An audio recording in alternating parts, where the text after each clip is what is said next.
minha infância foi sacrificada. E meus pais eram muito pobres. Mas só que, dentro daquela pobreza, nossos pais nos transmitiram uma lição que isso eu vou levar para a eternidade. Que foi a fé, a confiança em Deus, a vida de oração e o trabalho. Eu fui criada carregando o berbigão deste mar de Deus, que hoje nem a maioria já não conhece mais, para poder ajudar a casa. Os meus irmãos trabalhavam assim, serviço braçal, com olaria, que era o que havia naquele tempo, engenho de farinha, de açúcar, que nós morávamos lá no Roçado. Fui nascida e criada lá. E a mãe lavava muito para fora. E eu ajudava. E também trabalhava muito em casa de famílias. Trabalhei em farinhada, na roça, em quintal. Vendi muita verdura aqui nessa Praia Comprida. Há pouco tempo faleceu uma que me deu uma mão e que eu consegui ter o pão que tenho hoje, que foi a dona Luci Sandi. Quando eu vinha trazer as verduras, ela me perguntava: minha filha, por que tu não vais estudar? Naquele tempo o primário era o primeiro, segundo, terceiro e quarto ano. Aí pronto, não tinha mais nada. Mas eu disse: eu não posso, porque quando eu tinha 6 anos, eu já sabia ler. Porque a gente foi criada pobre, mas os irmãos mais velhos ensinavam a gente em casa. Então quando eu entrei na escola eu já sabia ler. Aí fiquei a metade do ano no primeiro ano. E da metade do ano para frente passei para o segundo. E com 3 anos eu saí. Aí foi onde eu fui trabalhar assim. Aí ela me disse assim: não, tu sabes ler e escrever muito bem. Tens uma caligrafia bem legível. Eu vou te botar no Francisco Tolentino. Eu disse: dona Luci, mas como? Não, vai sim. Naquele tempo a diretora era Oswaldina Cabral Gomes, deves ter ouvido falar, né? Ela me chamou lá, me fez umas perguntas, fiz uns exercícios. E naquele tempo havia o primeiro e o segundo ano da complementar. Eu já fui encaixada no primeiro ano da complementar.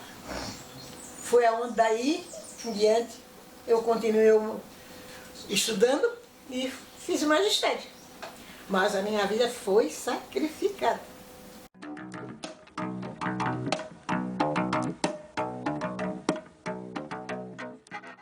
Depois que me formei, trabalhei 1 ano em Gaspar, trabalhei 4 anos em Araranguá, depois vim para o Roçado, e aí a minha mãe adoeceu, o médico aconselhou que ela fosse para uma zona como São Pedro de Alcântara, Angelina, que era mais fresco, fosse para lá que ela melhorava. Aí eu consegui uma vaga para lá, fui. Fiquei lá 7 anos.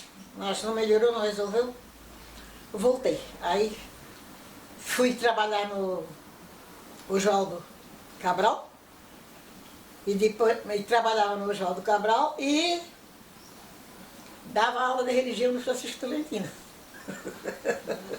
E até que aposentei. De maneira que eu já estou aposentada há vai fazer 42 anos que eu estou aposentada. O sistema educacional naquele tempo não era como o de hoje, que hoje se o professor olhar sério para o aluno, ele corre o risco de ser tocado da sala de aula. E naquele tempo não, o professor enfrentava o aluno mesmo, não tinha que ter opção. Eu fui uma assim. Olha, sabe que eu sinto isso. Rezo muito pelos professores, porque eu sempre achei assim, entre aluno e professor, deve haver união. O professor é um pai, é uma mãe dentro da sala de aula. Então os alunos são os seus filhos. Agora hoje, o aluno enfrentar o professor, eu digo: meu Deus, onde é que está o espírito de união dessas criaturas? E isso, permita Deus, isso pare por aí. Porque isso ainda vai ocasionar muita injustiça. Hoje, eu tenho alunos de Araranguá, do interior de Araranguá, quando eu fui para lá em 1947, que tive que aprender a andar a cavalo porque naquele tempo era só no pé, né? Ele já tem netos estudando aqui na Universidade de Florianópolis e vem visitar os netos e vem me visitar. E isso para mim, olha, é uma honra. Porque muitos dos meus amigos me dizem assim: o que tu tivesse de pobre, tu tivesse de querida. E eu digo assim: eu não me considero pobre. Pobre é aquele que não tem Deus consigo. Mas a gente que vive na graça dele e o tem consigo é rico. Que tem o mesmo merecimento. Eu sempre digo isso. Coisa que eu nunca tive na minha vida e nunca voltei é a tristeza de ser pobre. Eu não. Só gosto muito de servir e de ser servido. Agora tem isso. Também eu sei aonde vou. Porque há pessoas na face da terra que Deus me perdoe, mas não sei por que vivem. Tem luxo, tem raiva, tem luxo, não aceita. O que é isso? O que é isso? Um vive para servir o outro, gente. Agora hoje, meu filho, eu não vou dizer que eles não aprendem, mas a dificuldade que está nessa aprendizagem, que a gente tem alunos terceira série e não sabem ler.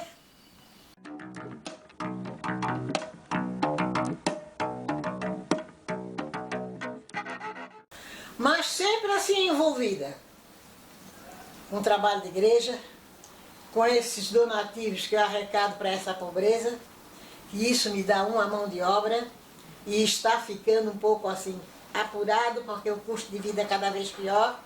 Eu tenho 7 famílias que eu dou atendimento e todo mês eles vêm aqui pegar a sua cesta básica. Só que ultimamente eu tenho que pedir a um e a outro, porque aquela verba, aquela quantia que eles me davam, não está dando para fazer as compras para 7 famílias. Mas eu reconheço que são pobres, precisam. Então eu sempre digo, enquanto que eu tiver condições, eu faço. Quando eu não tiver mais paciência, falo com uma, falo com outra. Ah, não, isso é serviço que não dá para nós, isso é serviço... Tu é porque tem muita paciência, tu é porque rezas muito. Eu digo, não, minha filha. Todos nós somos filhos do mesmo Pai, todos nós somos filhos do mesmo Deus. Temos o mesmo merecimento e temos a mesma obrigação. É duro, é triste a gente ouvir e ver o que está na face da terra e não muito distante de nós. Não muito distante de nós. Perto de nós já tem casos duríssimos.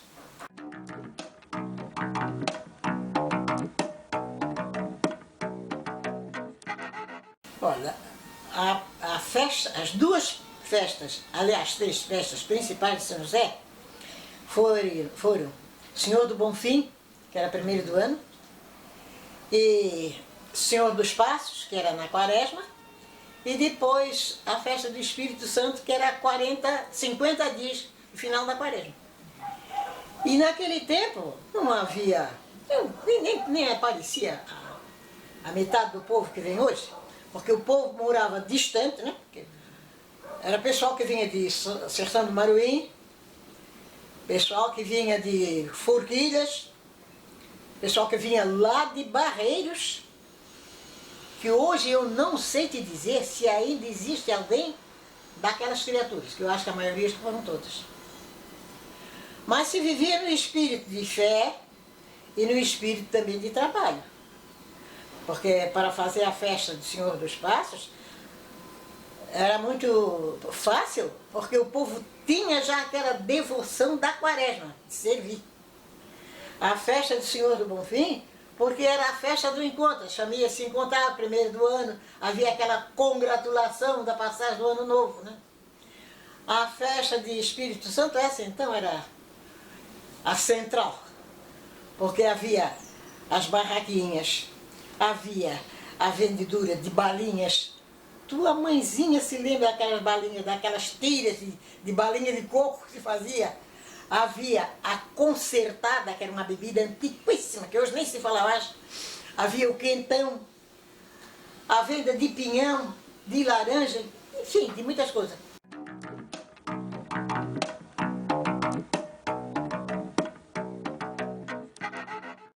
Mas eu ainda acompanhei muito a festa de Nossa Senhora do Rosário de São Benedito. Até eram os 3 santos num só altar. a Nossa Senhora do Rosário, São Benedito e Nossa Senhora do Parto. E depois que se desfez, por assim dizer, ficou só o São Benedito, para representar a raça negra. Pode ver, na igreja de São José Occidentano, vocês veem só o São Benedito. A Nossa Senhora Aparecida, a Nossa Senhora do Rosário e a Nossa Senhora do Parto foram retiradas. A festa do Cacumbi houve, mas só que não, no nosso tempo, eles não participavam na igreja. Eles faziam as apresentações deles, mas em lugares determinados, onde eles eram convidados, né? Ou que eram amigos, conhecidos. Então, olha, vamos fazer a dança do Cacumbi na casa de fulano. Mas eu ainda alcancei a festa do Cacumbi. Pedro Leite e a família dele eu conheci todos. Conheci todos. Pedro Leite, ele era oficial da Justiça de São José. Então ele também gostava muito do dançador de Cacumbi. Não tinha outro aqui. E também ele gostava muito do terno de reis, terno da noite de Natal, terno de Ano Novo, terno de São Sebastião, de Santo Amaro. São Sebastião era o último. Porque a festa de São Sebastião é 20 de janeiro. Aí encerrava a temporada dos ternos. E o Pedro Leite tinha um filho mais velho, o Justino, que aquele era a cópia, era o xeroque do pai. Era o pé direito do pai. Também juntava muito com o pai. E além do Pedro Leite ter esse filho, Justino, tinha o velhinho, padre o Miguelinho, preto também. Eram os capitães do Cacumbi e dos ternos. Eles cantavam muito terno.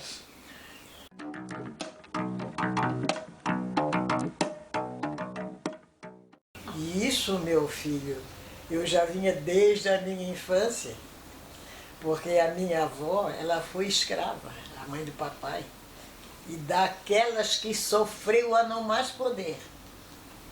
E às vezes ela começava a contar as coisas para nós, do tempo dos escravos, e a mamãe dizia para ela, não conta isso para as crianças. Ela dizia, conto porque eles têm que saber o que nós passamos. E ela contava que eles foram tão sacrificados que às vezes eles até sofriam inocente. Por quê? Porque elas eram obrigadas, coitada dos que eu tinha, elas eram obrigadas a engravidar para ter leite suficiente para criar os delas e amamentar os dos.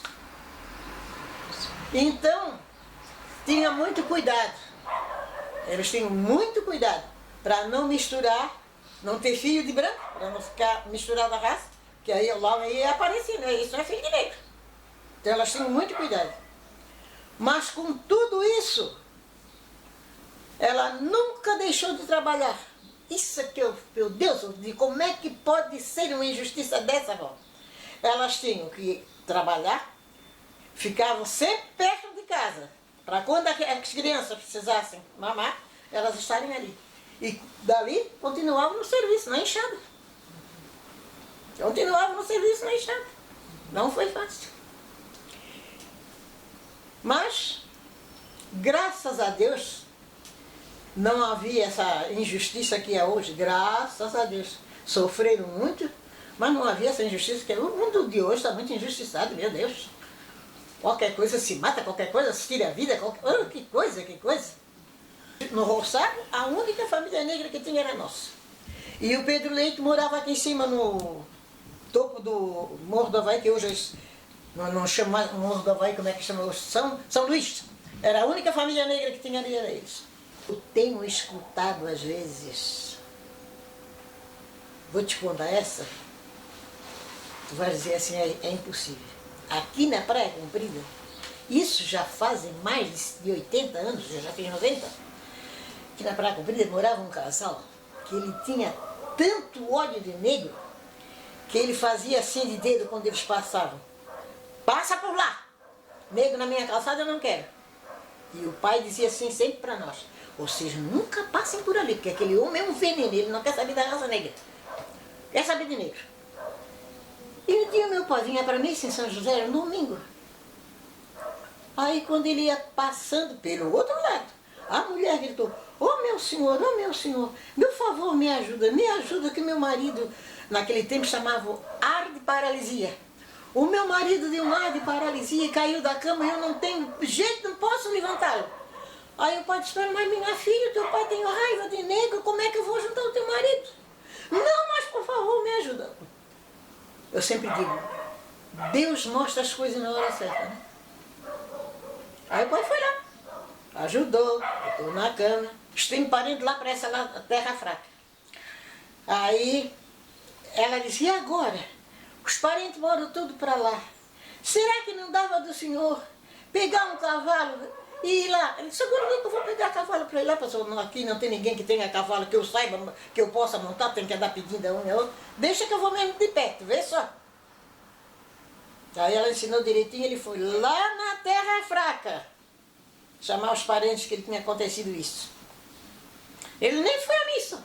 Poxa, veio, naquele tempo não tinha ônibus mesmo, veio de pé, foi para casa. Quando ele chegou em casa, ele contando para nós, e eu de olho nele, porque eu já sabia como ele exigia que não passasse por ali, e eu de olho nele. Quando ele acabou de contar a história toda isso ao pai, e o pai ainda foi entrar na casa daquele homem que o senhor tanto mandava que a gente passasse para o outro lado, que ele não queria saber de negro.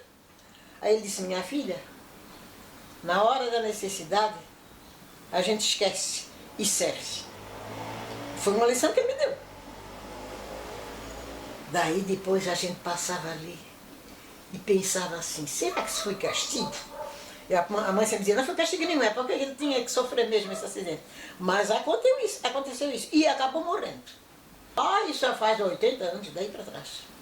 Agora, hoje, eu vejo assim um certo preconceito, mas no mesmo instante eu já não digo que é preconceito. Eu digo que é ignorância. Eu digo que é ignorância. Porque como é que quando chega a hora de servir, que eles precisam, não olha a cor para ocupar? Então eu digo que isso é ignorância. E se a gente for analisar direitinho, não pode haver preconceito nos nossos dias, gente. De que maneira? A educação, credo, nem se tem ideia de como mudou. Que hoje todo mundo estuda, tem formação cristã, tem todo tipo de formação que, se ele quiser, ele faz, ele recebe. Se ele tiver condições também, que às vezes depende da condição financeira. Então, por que isso? Eu digo que é ignorância. Eu digo que é ignorância. Não é só preconceito. Porque na hora de trabalhar eu observo muito isso. Pode ser negro, pode ser branco. No clube dos brancos os negros não dançavam. E nos bailes dos negros também era preciso ser muito íntimo para dançar. Muito, muito íntimo.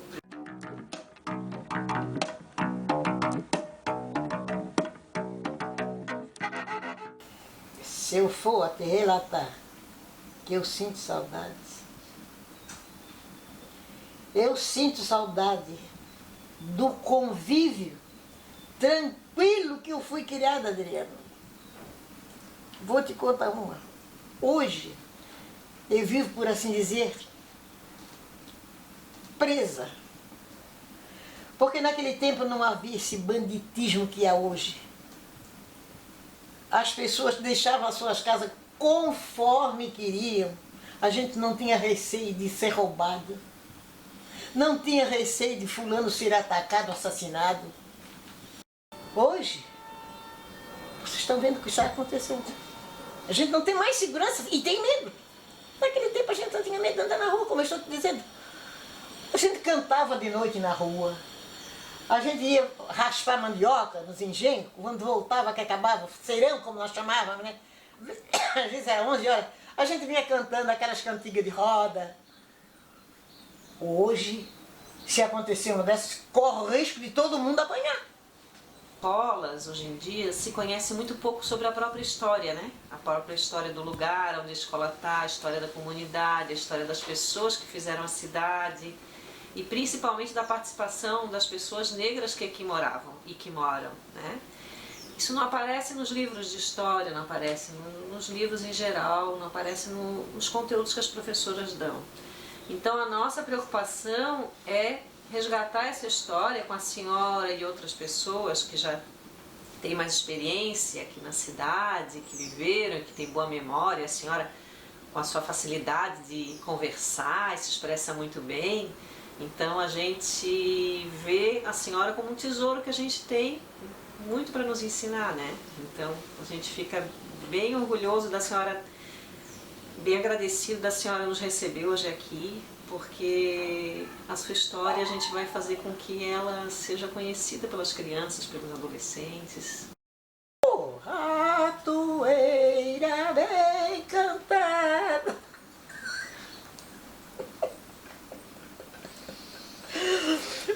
Tinha aquele outro. Tirei o pau do gato, e tinha outro. Meu limão, meu limoeiro, meu pé de jacarandá. Isso tudo a gente cantava de noite. E também cantigas de igreja que a gente cantava. E todo mundo se alegrava e todo mundo vinha para casa tranquilo, não tinha medo de nada. Então eu digo, meu Deus, eu cheguei a ver um irmão ter medo do outro. Eu acho isso tão triste que vocês não imaginam.